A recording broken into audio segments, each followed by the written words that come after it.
Felicia Angelista dan Immanuel Caesar Hito akhirnya bertemu dengan buah hati mereka. Pada Selasa, tanggal 9 November tahun 2021, Felicia Angelista telah melahirkan anak pertamanya di RSIA Bina Medica Bintaro. Felicia Angelista melahirkan anak perempuan. Kemudian putri cantik itu diberi nama Graziella Bibel Emanuela. Baik Felicia maupun Hito tampak begitu bahagia ketika buah hatinya telah lahir. Rasa syukur pun tak henti-hentinya mereka ungkapkan. Bersyukur, bersyukur dan bersyukur, itu semua hanya karena kasih karuniamu Tuhan, ujar Caesar Hito dalam sebuah unggahan di Instagramnya dikutip Tribun Style, Rabu, tanggal 10 November tahun 2021. Sah menjadi orang tua, keduanya pun mempunyai harapan khusus untuk sang putri tercinta.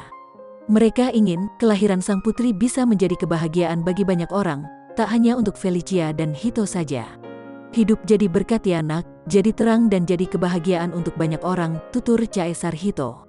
Tak ingin melewatkan momen bahagia itu, Caesar Hito juga merekam momen detik-detik sebelum sang istri lahiran sampai pada akhirnya sang putri berada di pelukannya. Bukan tanpa alasan, rupanya dia dan istri ingin menunjukkan video tersebut kepada sang putri jika sudah besar nanti soal arti perjuangan seorang ibu melahirkan anak. Untuk malaikat cantikku, Bibel, video ini jadi salah satu video yang benar-benar presius untuk Papoy dan Mamoy Munak, ujar Caesar Hito. Dengan adanya video itu, Hito berharap agar putrinya bisa melihat betapa besar kasih sayang orang tuanya. Nanti kamu besar kamu bisa lihat betapa besar cinta kasih Mamoymu demi melahirkan kamu nak. Kami sangat mencintai putri kami tercinta, lanjut Hito.